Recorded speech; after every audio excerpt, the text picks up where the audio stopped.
Hello, welcome to Security and Development channel and my talk with Ellias Dehnavi. Hello, Ellias. It's nice to have you here. Hello, everybody. Hello, Krzysztof. Thank you so much for the invitation from a foggy Saturday morning. And I'm here to have a very hot discussion. We are going to cover the important topic of Iran's military capability, of Iranian defense industry. And to start with, we can deep dive into history. And Iran is already for many years under high pressure of international sanctions led by United States of America and other countries. And the aim of the sanctions was to suppress Iran's military capabilities, to cut them off from important components for the defense industry. And even if there were these sanctions, it seems that, that Iran managed out to develop its military industry. So what was the impact of sanctions, and what is the condition of defense industry of Iran now? Well, that is indeed a very interesting and important question to start our interview with. To answer the question, we have to trace the historical roots of the Iranian development in terms of missiles industry. The first incidents and the first signs of the Iranian progress and planning to develop their missile industry dates back to Iran-Iraq war. During the 8-year war, the Iranians didn't have this capacity to defend their cities when they were attacked by the Iraq army. And the Iraqis could attack the border cities of Iran, and at some point, to some extent, we could see that they have this capability and capacity to hit the capital of Iran, Tehran. So the Iranians at one point started to kind of counterattack and learn the necessary tactics to defend the cities and also to stop the progress of the Iraqi army. So the first group of engineers went to different countries that were the pioneers in the missile industry. This group of Iranian engineers and militia went to Syria, Libya, at first point. So in Libya, they borrowed some Scud missiles together with the related consultants. So the consultants, together with the purchased missiles, went back to Iran altogether, and they launched the missiles and started to hit some of the important cities of Iraq. The first target was Kirkuk city. It's an oil industrial city in Iraq, and they hit the city. And then they had another successful hit. They hit the famous club of the Ba'athist soldier officers, and killed about 300 officers in that attack. At that time, the Arabian countries started to put pressure on Libya and asked the consultants to leave Iran. So when the consultants left Iran, they left the missile launchers in Iran. And at that point, the Iranians had no other choice to learn how to work with these missiles and the launchers. So they started a trend now famous as the reverse engineering. They started this reverse engineering and kind of established their own industry of missiles. So the reverse engineering actually was the beginning of the current Iranian industry. Regarding the sanctions, I can say that the sanctions actually helped the Iranians to improve the missile industries, because they had no other options but missiles. They could not buy, jet fighters. They could not buy any advanced systems from other countries or any advanced weaponry systems. So they decided to invest on this industry for various reasons. First, this industry doesn't need human capital, pilots. This industry can be a kind of home progress. I mean, you can do it inside Iran with your own engineers, with your own capabilities, so you are not dependent on others to improve and develop this industry. And the third factor that helped them a lot is that the geography. The missile sites are scattered all across the country, so the geography is also well suitable to develop this industry.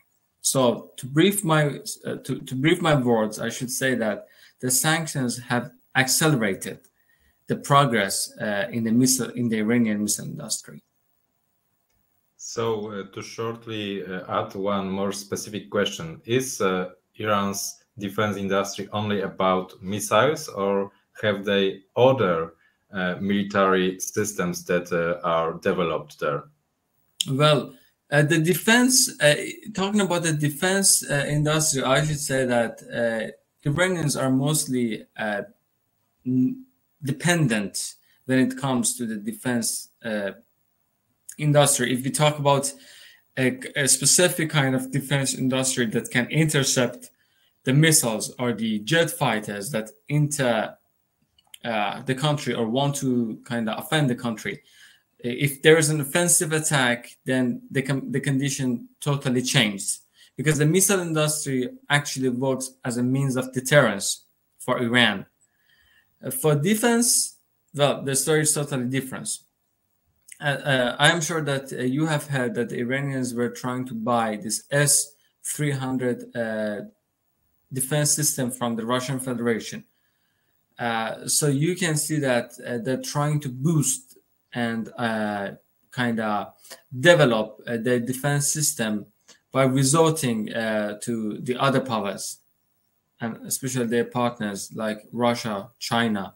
These are the countries that can help the Iranians to kind of progress and develop their defense capabilities. But the missile industry mostly works as a means of deterrence. So you already mentioned Russia, and that's another topic we would like to cover today, the cooperation between Russia and Iran. Well, especially the media attention focuses at Shahid suicidal drones that are provided by Iran to Russia and used against critical infrastructure in Ukraine. Is this mainly about these Shahid drones, or are there other military equipment that Iran is providing for Russia? Well, that's again a very vital question that needs elaboration and explanation. The point is that, as you mentioned earlier, the Iranians are under sanctions. They cannot, have free trades or sell weapons to wherever they want. They cannot do it. So we have the Russians on the other side who are invading another country and who are, following and kind of watering their expansionist ideas. And the countries that have a military cooperation with the Russian Federation are few, because they're afraid of the sanctions and there is this international commitment to international law. So the Iranians want the money, to be honest, and they want to kind of sell the equipments that are producing within the country. But this is only a matter of military, industry. This doesn't.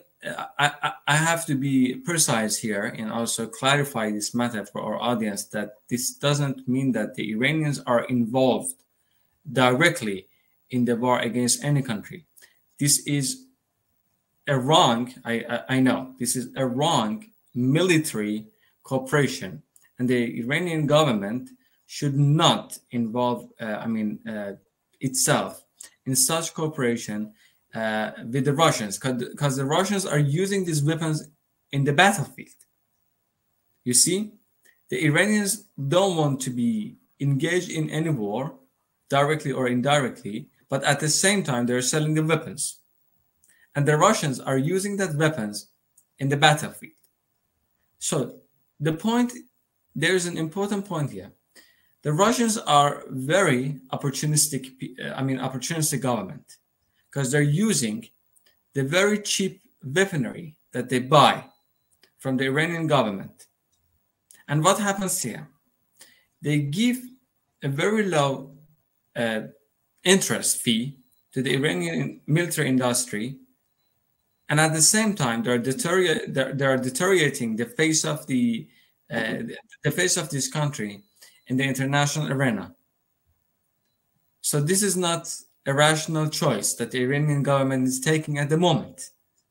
Low gain and deterioration in the face of international relations and international law.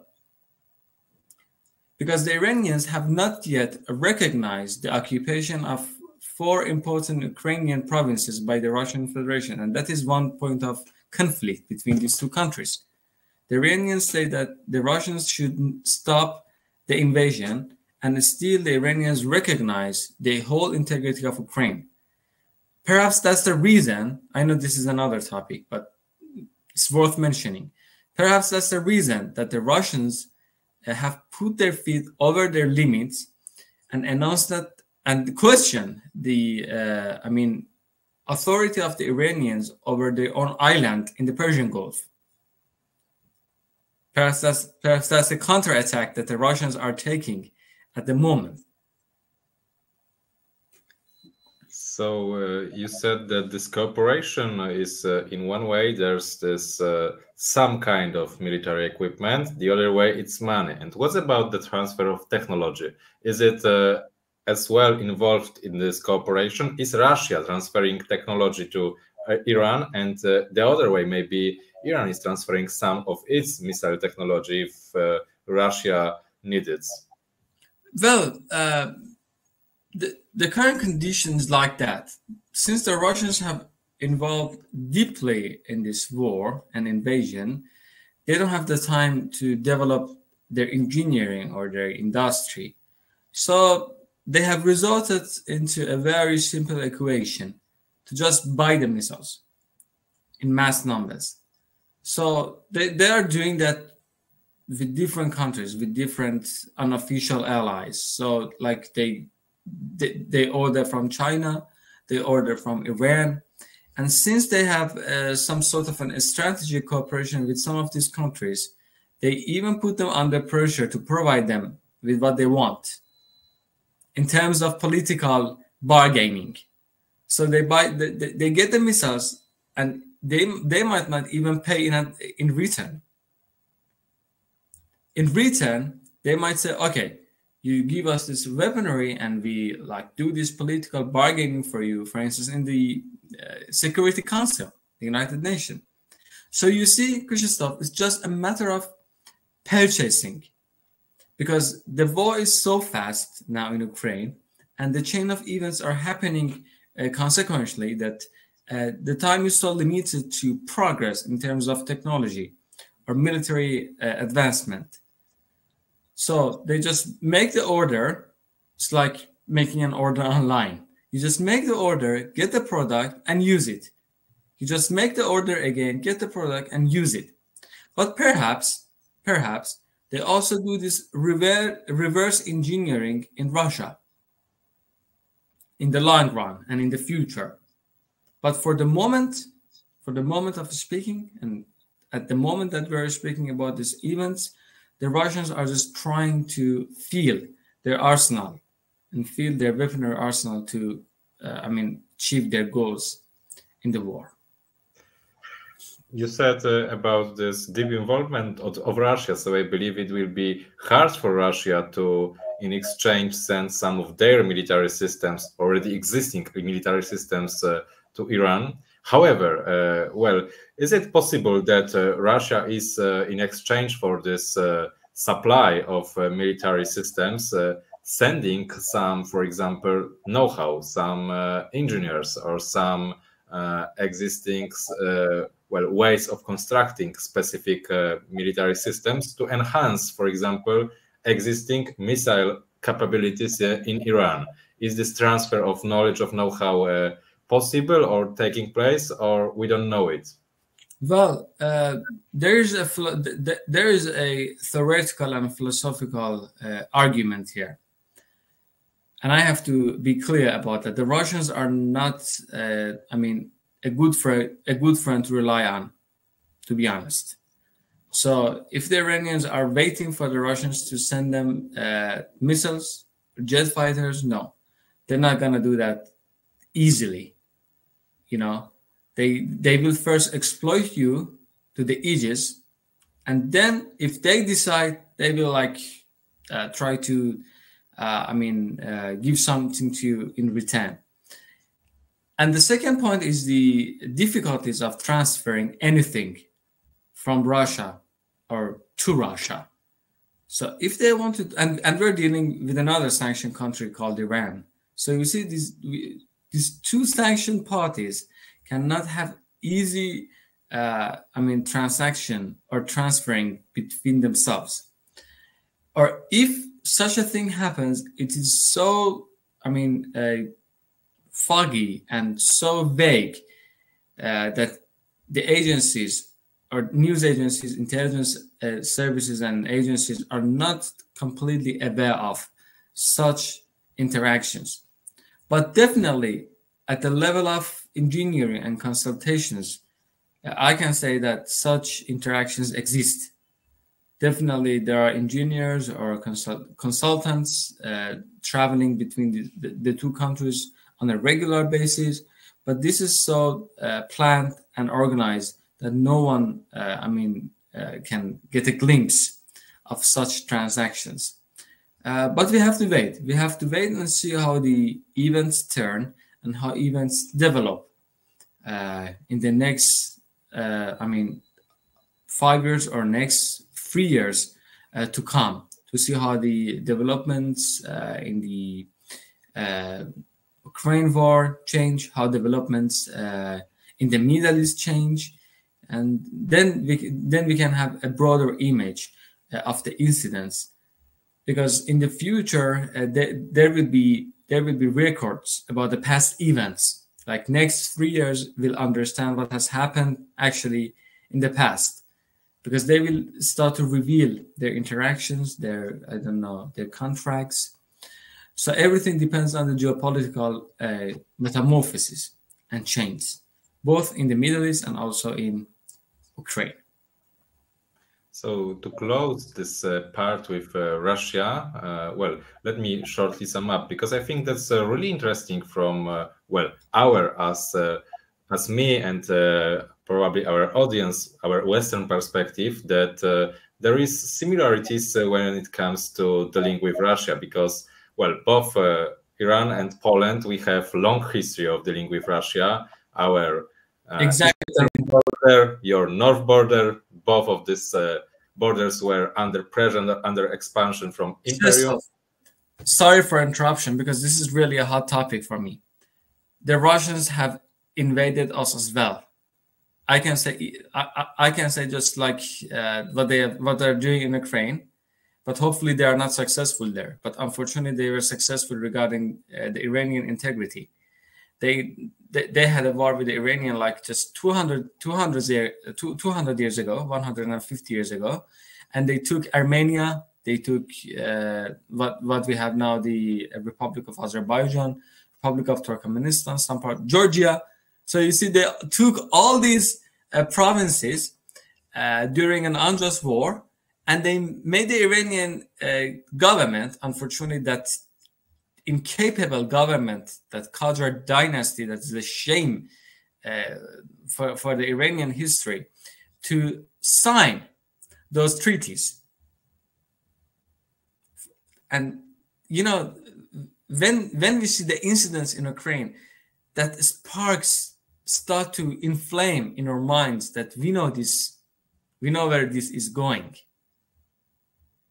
So, this is really dangerous. I mean, what they're doing and the future of this war is really dangerous and very critical, because they must be stopped at some point in the history. And you just brought it up very clearly and very interesting that we share, besides sharing 500 years of diplomatic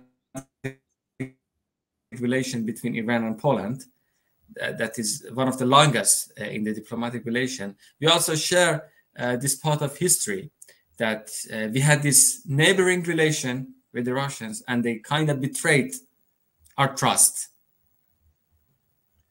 Well, to close this on this, because you said exactly what I wanted to say about well, this hard reality of dealing and coexisting in Russia in close geographical neighborhood. And please, at the end of our conversation, move to the very recent development. It as the attack of Israel on targets in Iran again. So our last talk was after similar exchange of hits. So the question will be similar. Is it something really escalating the conflict, or is it just next exchange of hits, same as it took place already many times in last years? Well, we just heard the news this morning because the attacks took place last night, and it kind of lasted till early morning down. So as we all were expecting, the Israeli army launched a set of prearranged attacks on some military sites in Iran. We are not yet sure about the consequences, or the number of casualties, or anything. No precise news or evidence has yet come out after this, chain of attacks. So we are still waiting to see, the real consequences, to put it this way, the real consequences, because the future events or chain of events depend heavily on the consequences of this attack. If the Israelis attack did a sustainable harm to the Iranian militia infrastructures, then we can see that the chain of events might escalate in the coming month, not even years, in the coming month. And the Iranian will definitely retaliate. Because this is one of the fewest times that a country has launched such obvious and visible attacks to the Iranian territory after the Iran-Iraq war. So this is very these are very fundamental times, and we have to be really considerate and really cautious to follow the lines of events. As you put it up, clearly and cleverly, we have witnessed some sort of military messages. These kind of attacks that both countries have conducted were just some sort of military messages instead of war, or what we hear as war. These are more signals, dangerous signals, stating that not to increase, the events or the war. So all the parties want to contain the escalation. But we have to wait. At the moment, we have to wait to see the statistics and to see the consequences. And the other part of the story is the public opinion in both countries, like how the public opinion press the government. If the consequences are deteriorating and dangerous, the public opinion of Iran will put the pressure on the government to retaliate. And this question might rise that, what have you been doing? So if they have attacked us like that, then how are you going to provide for our security? And the government will have no other choice but to protect the integrity of the country, and also as a means of support and defense of its population to retaliate. And we are talking about a military invasion, whether it's a response to an attack or whether it's a direct offense, whatsoever we call it. This is an invasion to the integrity of another country. So the retaliation is based on the international law and based on international relations. Iran has the full right to retaliate. But as I say, the amount and degree of this retaliation heavily depends on the consequences and success of the Israeli operation and the number of casualties, or the harms that they have, done towards some of these military infrastructures. I guess by the end of this week, we will have much clearer perspectives regarding the next moves.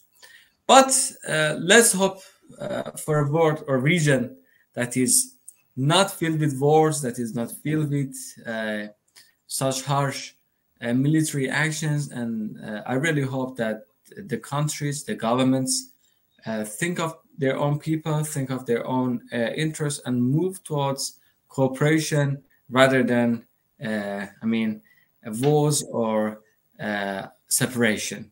Because, this is what the humanities need at the moment, a peaceful world for our next generation. That's right. I agree with it, that it will be the best outcome, the best development of this chain of events. And well, let me shortly ask you about one additional element of this chain of events, because in about 10 days we are going to know the outcome of US elections. And I think that's an element that, well, that has huge impact on decisions that will be made by Israel especially. So what are the most possible developments in both cases, whether it is a Democrat or Republican candidate who wins? Well, the election is really interesting because just this year we had this conference at our university here regarding the US election in a nutshell. I invited one of my American professor friends to come over to our faculty, and we had a 2-day seminarium regarding the upcoming election. And we also talked about the war in Ukraine, the events in the Middle East, and their connection with the election in the US. So when it comes, to the upcoming US election, we have to notice that Trump should be studied in his own terms. We should not relate him with the Republicans directly. For instance, he's not like an influential figure like Reagan. If we were talking about Reagan, I could talk about the Republican politics. But we're dealing with a person whose character is defined in different and separate ways. Trump is a businessman and deals with the international relations in a business-like manner. We have seen in his discourses and discourse analysis have showed us that he's willing to decrease the tensions in Ukraine. And that's going to be, to some extent, dangerous for the European Union and also Ukraine itself, because probably he's going to cut the military support for Ukraine, at least from the US part, and decrease the participation of the American in NATO. So that's what he has in mind. It is not constructive. But if Democrats win, we will still have some sort of a vague condition, because we have seen that the Biden administration has been helping the Ukrainian government very slowly. Like the decisions are being taken slowly, and at some point they have put the Ukrainian front in danger of collapse due to the delay in taking decisions. So the Democrats, if under the Kamala Harris presidency, if she's elected, should put their stuff together and set their mind to facilitate the process of multilateralism and an international cooperation. But if Trump comes to the office, I personally, this is my personal scientific analysis, I personally believe that and analyze that in this way, that Trump is not a multilateral figure. He believes in America first, and he believes in its national interest first. So all his decisions and all his cabinet decisions are in line with what benefits America the most. If he thinks that he can sell the weapon to Ukraine and gain some money, then definitely he will continue doing that. But if at some point he figures out that all this cooperation and all these agreements are monetary free, he will go for a negotiation to stop the war. He doesn't care, believe me. He doesn't care if 4 provinces of Ukraine are being occupied or whatsoever. He will just do this business-like negotiation to benefit, the American interest in a somewhat radical way. So in terms of the conditions that we're having in Ukraine and Eastern Europe, I don't find it constructive. And the Middle East. The same things are applicable for the Middle East. You know that Trump was one of the people who was 100% against the American presence in Afghanistan and Iraq. He said we have spent something like $27 trillion for nothing. After 20 years, we have spent this whole amount of money for nothing. So you see, that reminds me of Monroe Doctrine. And I personally believe that Trump is a developed version of that doctrine, that let us stay in North America and do our own business. And if there's a business outside the American borders, okay, if it serves our interest, let's do it. If it doesn't serve our interest, So to conclude, I should say that if we have Trump as the winner, then we can predict and feel the consequences much faster than the Democrats, because the Democrats want to have negotiation with this party, with that party, with this country, with that country. They want to have an international cooperation like they have done it before, and we will have a multilateral operation and cooperation, which is more suitable for Eastern Europe and the Middle East. But if Trump comes, then we should wait for one person, for the characteristics of one person to decide what's going to happen. I think you got the point with this approach. We've seen it before. We've seen that it was, weakening multilateral formats. We will see in less than 2 weeks who will be in charge of first imperium of nowadays world.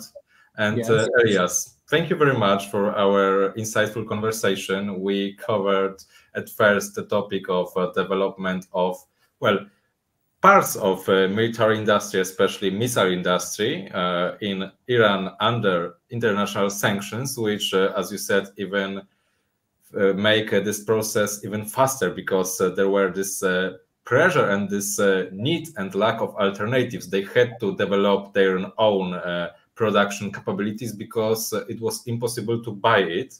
Then we covered Russian, Iran, business, realpolitik, the matter of interest, not mutual love or even mutual, ideology or mutual belief, because the Iranians don't believe in such invasions.